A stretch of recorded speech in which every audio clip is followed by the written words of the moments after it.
Break के बाद रुक करेंगे बुलेटिन की ओर, जिसमें बात होगी चौपारण की, जहां तेज रफ्तार ओमनी वैन ने बारातियों को रौंद दिया। साथ ही बात होगी दुर्ग की, जहां जलघर में एक अज्ञात व्यक्ति का शव मिलने से सनसनी फैल गई। ऐसी तमाम खबरों पर विस्तार से होगी चर्चा। चौपारण के चतरा मोड़ पर बुधवार रात तेज रफ्तार ओमनी ने बारातियों को कुचल दिया, जिसमें 5 लोग घायल हुए और दबगर टोला निवासी सिंटू दास उम्र 24 वर्ष की रांची रिम्स में इलाज के दौरान मौत हो गई। हादसे के बाद चालक फरार हो गया, जबकि ओमनी केंदुआ मोड़ पर पेड़ से टकराई, जिसे पुलिस ने जब्त कर लिया है। परिजन रांची से पोस्टमार्टम के बाद शव लेकर रात में थाना पहुंचे और तत्काल गिरफ्तारी की मांग की। गुरुवार सुबह भी वे गिरफ्तारी पर अड़े रहे। थाना प्रभारी ने 24 घंटे में कार्रवाई का आश्वासन दिया, जबकि पूर्व विधायक उमाशंकर अकेला ने गिरफ्तारी न होने पर जन जुलूस और अनशन की चेतावनी दी। सर, परिजन आए हुए हैं थाना, इस पर आप क्या बोलना चाह रहे हैं?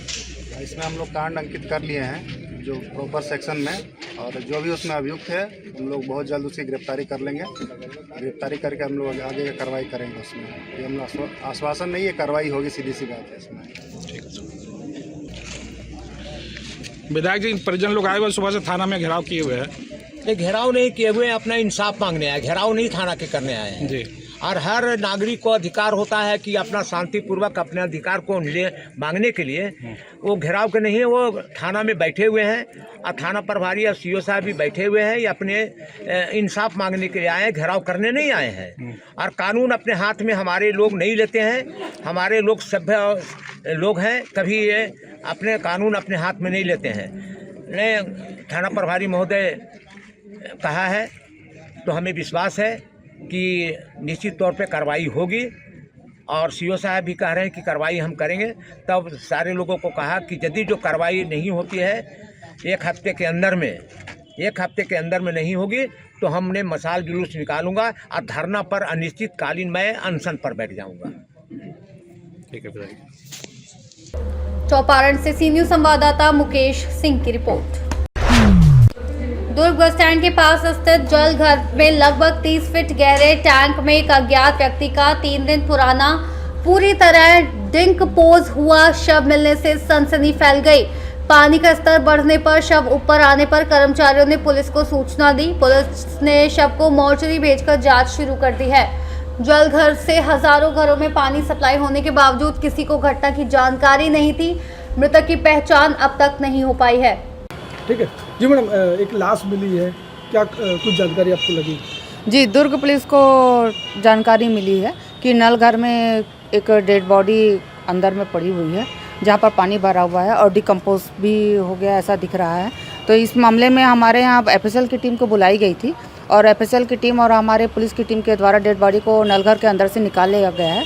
अब चूँकि नलघर 30 फीट अंदर है और 50 फीट चौड़ा है, जिसमें पानी भरा हुआ था, जिसमें मशीन के अंदर से फंसी हुई डेड बॉडी थी, जिसको अभी निकाल कर देख लिया गया है। लेकिन इसमें अभी अननोन पर्सन है, वो इसके बारे में आइडेंटिफाई नहीं हो पाया है कि वो कौन सा शख्स है करके।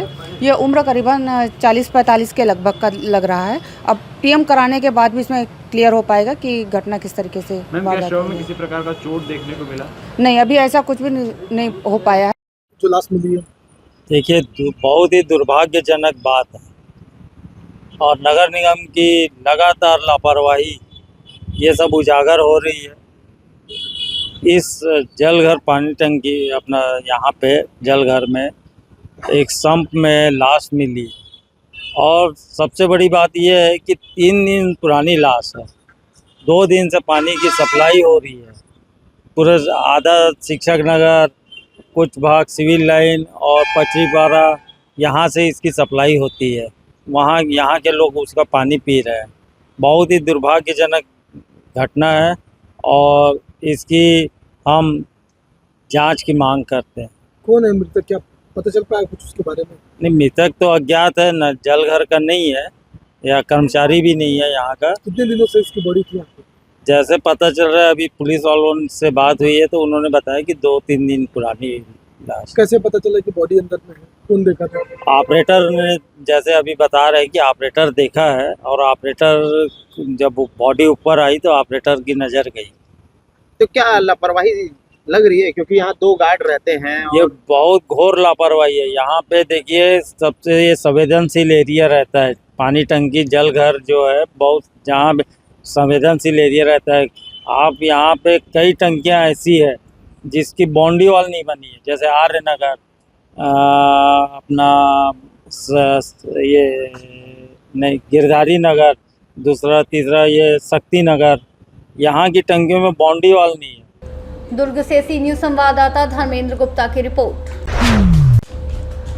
वाशिम के जौलका थाना क्षेत्र के दूबलबेल में 3 अज्ञात चोर रात में खेत स्थित घर में घुसकर 70 वर्षीय काशीराम तारक, उनकी पत्नी सुमन और मौसी सूजाबाई को जान से मारने की धमकी देकर 1,21,300 रुपए के सोने चांदी के आभूषण लूटकर फरार हो गए।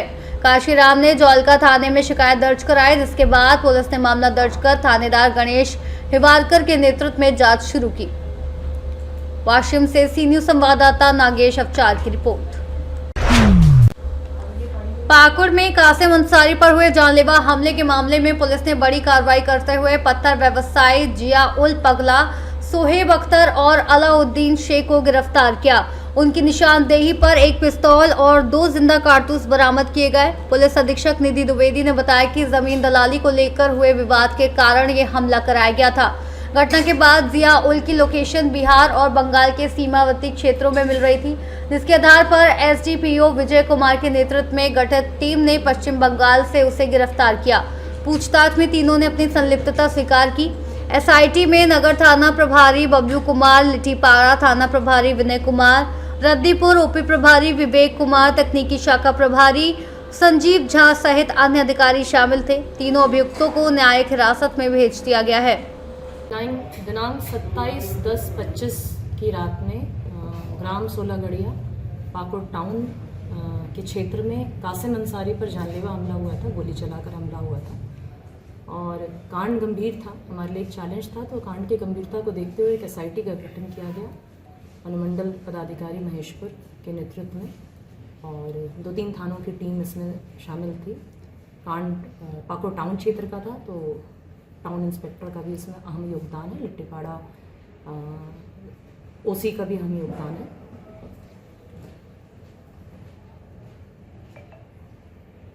अनुसंधान के क्रम में छापामारी दल ने जगह जगह छापामारी की, ह्यूमन इंट भी मिला हमें और टेक्निकल इंट के बेसिस पर हमारी टीम लगातार छापामारी कर रही थी। कांड के जो नामजद अभियुक्त थे वो पलायन किए हुए थे और लगातार उनका प्रेजेंस बिहार, बंगाल बॉर्डर में पाया जा रहा था। हमारी टीम एकदम नेक टू नेक उन पे लगी थी, इसीलिए हमें टाइम भी लगा और सूचना मिली कि ये बंगाल झारखंड बॉर्डर पे आए हुए हैं। टीम ने तत्परता से कार्रवाई करते हुए उनको बंगाल से हम अपनी अभिरक्षा में लेकर आए और कड़ाई से पूछताछ करने के बाद जो तथ्य सामने आए हैं उन्होंने अपना कांड में संलिप्तता स्वीकार की और उन्हीं की निशानदेही से पहले तो बता दूं 3 अभियुक्त पकड़े गए हैं। जियाउल शेख उर्फ जियाउल पगला, शोएब अख्तर उर्फ धुलू पिता जियाउल शेख और अलाउद्दीन शेख उर्फ भोला पिता नसरुद्दीन शेख, तीनों साकिन जानकी नगर थाना पाकुड़ मुफस्सल और इन्हीं की निशानदेही से 16 गड़िया हाई स्कूल के पास झाड़ी में हमें छुपा हुआ हत्या अटेम्प्ट टू मर्डर में प्रयुक्त एक 7.65 mm का पिस्टल और 2 जिंदा कारतूस भी एक पीले रंग के थैले के साथ बरामद किया गया है।